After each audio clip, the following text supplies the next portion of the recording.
할렐루야.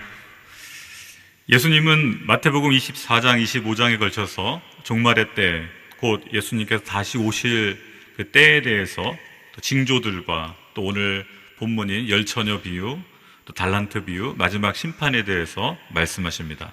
오늘 본문 25장 1절에 이렇게 시작합니다. 그때 하나님 나라는, 이런 말씀으로 시작하시죠. 그때는 언제입니까? 신랑 되시는 예수님이 오시는 때죠. 마태복음 24장 앞서 어제 본문에서도 그 날짜와 그 시간은 아무도 모른다. 하늘의 천사들도 모르고 아들도 모른다. 오직 아버지만 아신다라고 말씀하셨고, 오늘 본문에서도 25장 13절에 그러므로 너희는 깨어 있으라. 그 날짜와 그 시각은 알지 못하기 때문이다라고 분명하게 말씀하십니다. 그때는 아무도 모릅니다. 그러나 그때는 올 것입니다. 그렇다면 하나님 나라는 어디일까요? 신랑이신 예수님께서 함께 들어갈 수 있는 곳, 예수님 없이는 들어갈 수 없는 곳, 그 천국잔치가 하나님 나라이시죠.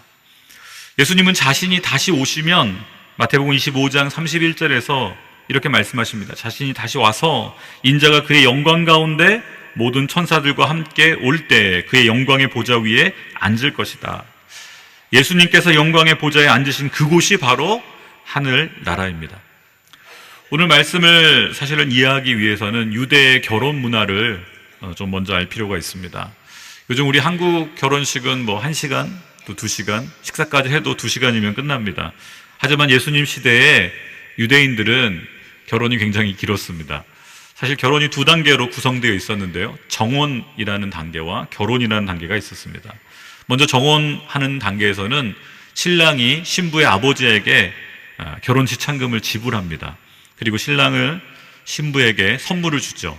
어떻게 보면 결혼의 징표로서 선물을 주고, 두 사람이 살 집을 마련하기 위해서 한 1년 정도 신랑의 집으로 돌아와서 신혼집을 준비를 합니다. 이 단계가 정혼의 단계입니다.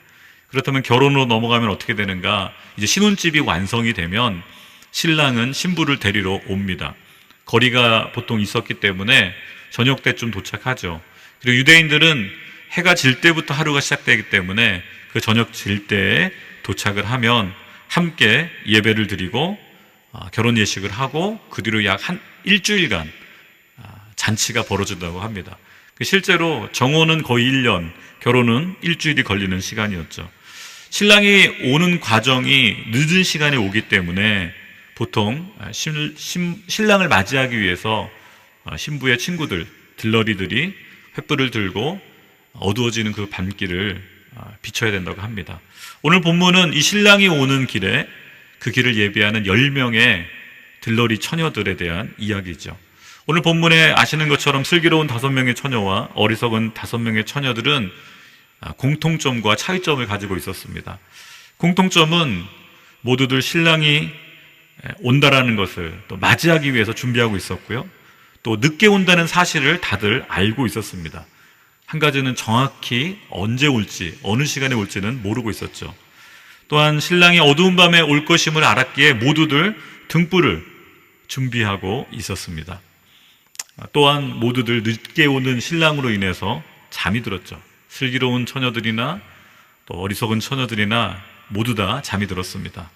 그런데 신랑이 온다는 소식을 듣고 모두 깨어났고 실제로 등불을 준비했습니다. 이것이 공통점이죠. 그렇다면 차이점은, 이 슬기로운 처녀들이 보여준 차이점은 뭐였을까요? 차이점은 기름을 준비했다는 것입니다. 슬기로운 처녀들은 늦게 오면 등불이 꺼지니까 기름을 준비했죠. 또 하나의 차이점을 본다면 그 기름을 다른 이에게 빌려주지 않았습니다. 오직 신랑을 위한 기름이기에 빌려달라는 요청에 거절을 했죠. 그리고 신랑과 함께 결혼잔치에 들어갈 수 있었습니다. 슬기로운 처녀들도 어리석은 처녀들처럼 신랑이 늦게 오니까 잠이 들기는 매 한 가지였습니다. 그러나 그들은 등불을 뿐만 아니라 기름을 준비하였고 그 기름을 소중하게 신랑을 위해서만 사용하였습니다. 이 기름은 무엇을 상징할까요? 많은 성경학자들은 이 기름을 성령님 또는 진리, 믿음, 다양한 단어로 표현하고 있습니다. 요한일서 2장 18절에서 20절을 살펴보니까 이 마지막 때의 기름 부음에 대해서 이렇게 말씀하고 있습니다.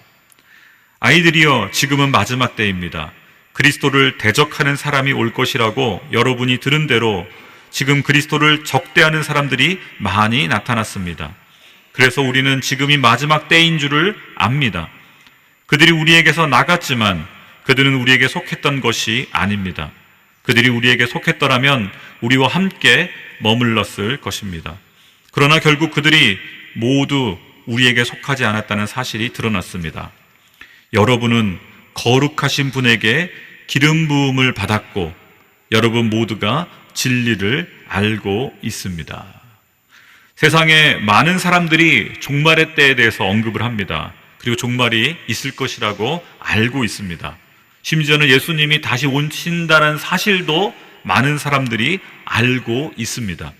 그러나 결국 거룩하신 분에게, 하나님께 기름 부음 받은 사람, 곧 진리를 알고 예수님께 속한 사람만이 신랑과 함께 하나님 나라에 들어갈 수 있습니다.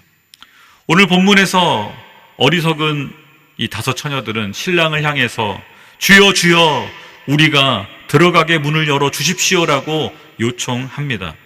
그들은 애원하지만 신랑은 내가 진실로 너에게 말한다. 나는 너희를 알지 못한다라고 대답합니다.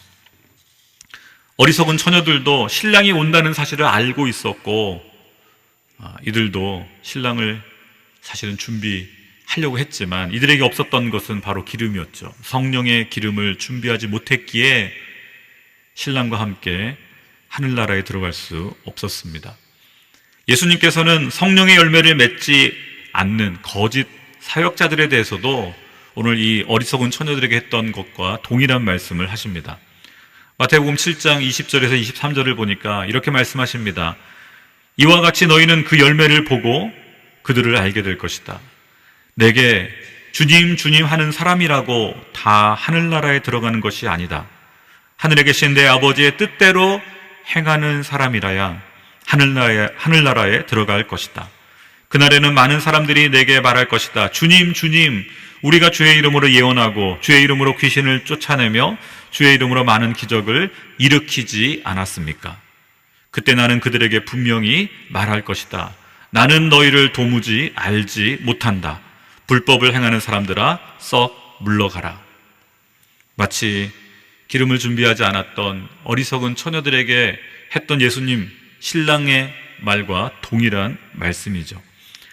사랑하는 성도 여러분, 우리 모두는 마지막 때를 살고 있음을 알고 있습니다. 복음이 땅끝까지 전해지면 예수님께서 다시 오시겠다라고 약속하셨음을 알고 있습니다. 지난 2000년간 수많은 증인들과 순교자들 그리고 선교사들이 세계 곳곳에 땅끝까지 증인의 삶을 살아냈습니다. 복음을 듣지 못했던 많은 미전도 종족들에게 복음이 전해졌고 교회들이 세워졌습니다. 물론 일부 아직 몇 나라는 교회가 세워지지 못하고 있죠. 이제 일부만 남아있을 뿐입니다. 선교의 사명이 거의 완성되어 가고 있는 것이죠. 사랑하는 성도 여러분, 곧 신랑 되신 우리 주님이 다시 오실 것입니다. 우리는 예수님의 다시 오심을 기다리며 성령의 기름을 준비해야 합니다. 성령님의 인도하심을 따라 신랑 되신 예수님을 맞이하며 그 오실 길을 예비해야 하는 것이죠. 이를 위해서 40일 이 새벽 기도뿐만 아니라 이후에도 매일 깨어서 기도할 수 있는 저 여러분 되시기를 축복합니다. 이 시간 우리 같이 한번 찬양했으면 좋겠는데요. 이 마음을 담아서 예수님 목마릅니다. 성령님 우리에게 기름을 부어 주옵소서. 우리 같이 찬양하기를 원합니다.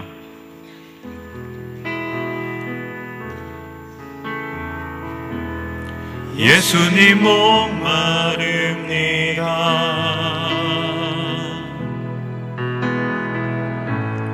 오시어 기름 부소서.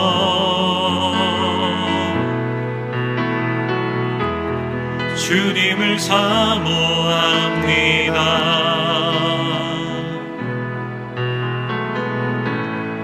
오셔서 채워주소서. 성령의 불로 성령의 불로 임하소서 임하소서. 성령의 불로 성령의 불로 기름 부소서 기름 부소서.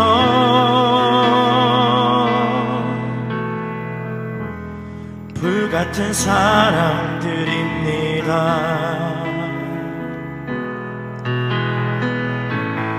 나의 간구를 들으소서.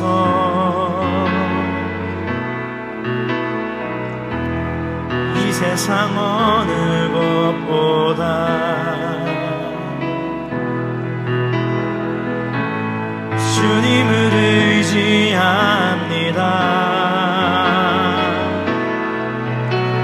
성령의 불로 성령의 불로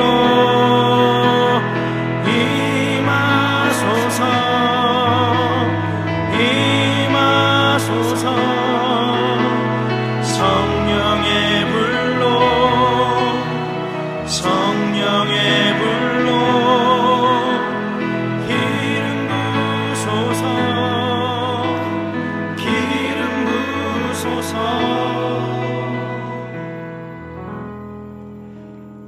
그날 우리가 예수님의 잔치에 참여하기 위해 오늘 우리는 성령의 인도하심을 따라 살아야 합니다.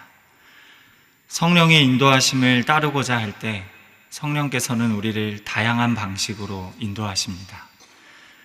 우리는 그 다양한 방식의 인도하심을 많은 간증과 또 경험을 통해 알 수 있습니다. 때로 성령의 은사와 능력과 기적을 경험합니다. 때로는 성령의 책망하심과 위로와 격려를 경험합니다. 성령께서 우리에게 행하시는 다양한 일들은 단 하나의 목적으로 귀결됩니다. 요한복음 16장에 가면 예수님께서 그 목적이 무엇인지 우리에게 이렇게 말씀하십니다. 요한복음 16장 14절 말씀을 함께 읽겠습니다.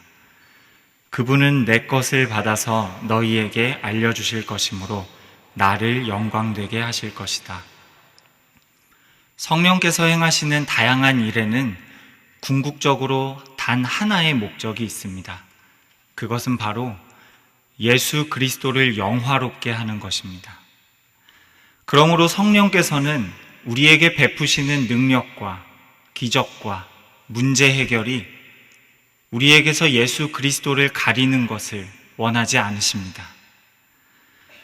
저는 지금 고등부를 섬기고 있습니다. 교회에서 수련회를 가는 시기가 되면 몇몇 가정에서 아주 중대한 협상이 시작됩니다. 수련회를 가기 부담스러워하는 자녀에게 부모님께서 이런 제안을 하십니다.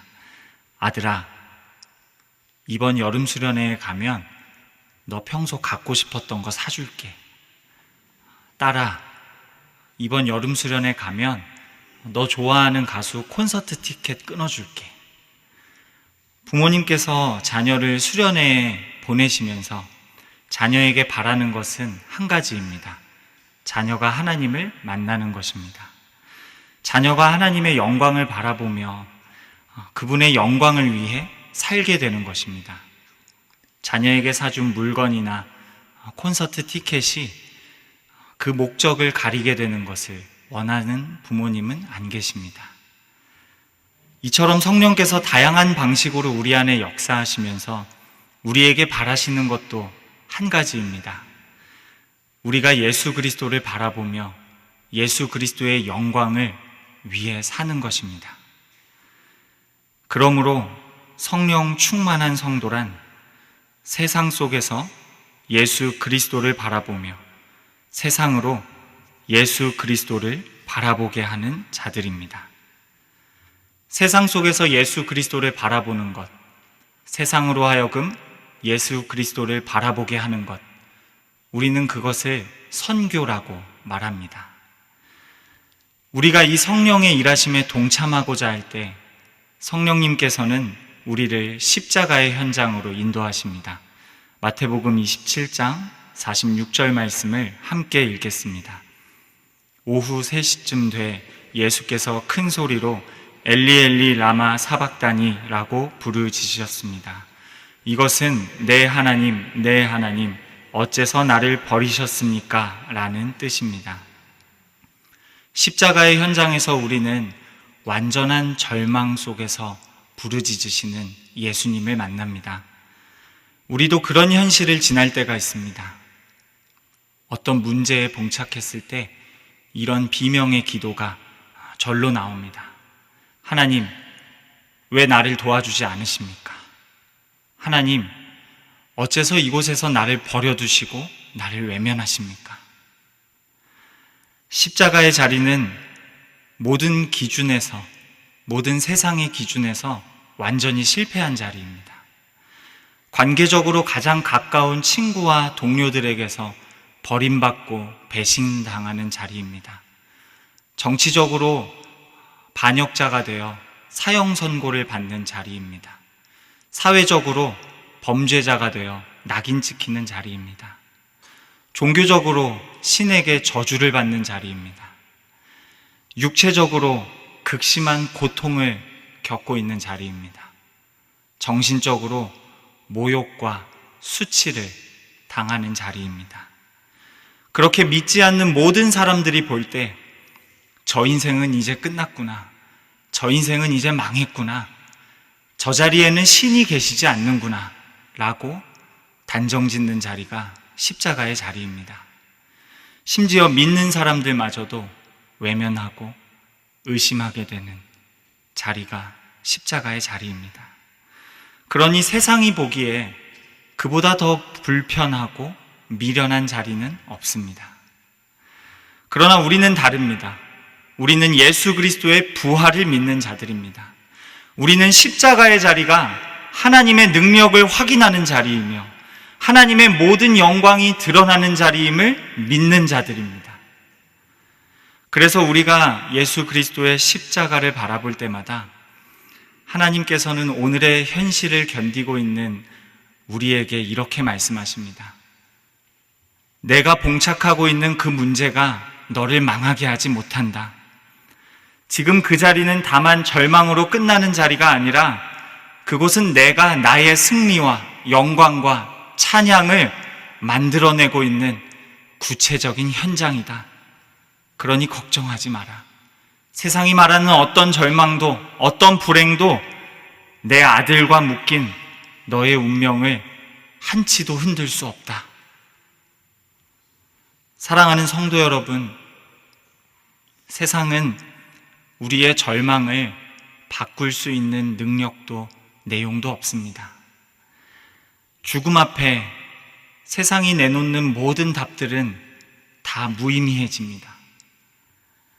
오직 예수 그리스도의 십자가를 바라볼 때만 나의 모든 절망과 탄식이 영광과 승리와 찬양으로 역전될 수 있습니다. 예수 그리스도를 바라볼 때만 무너진 우리의 믿음과 소망과 사랑을 회복할 수 있습니다. 그날의 예수님의 즐거움에 참여하기를 원하신다면, 오늘 깨어있기를 원하신다면 지금 우리가 시작해야 하는 일은 바로 하나입니다. 예수 그리스도를 바라보십시오. 그 자리에서 내가 누구의 운명에 묶여 있으며 누구의 영광에 동참하고 있는 존재인지를 확인하십시오.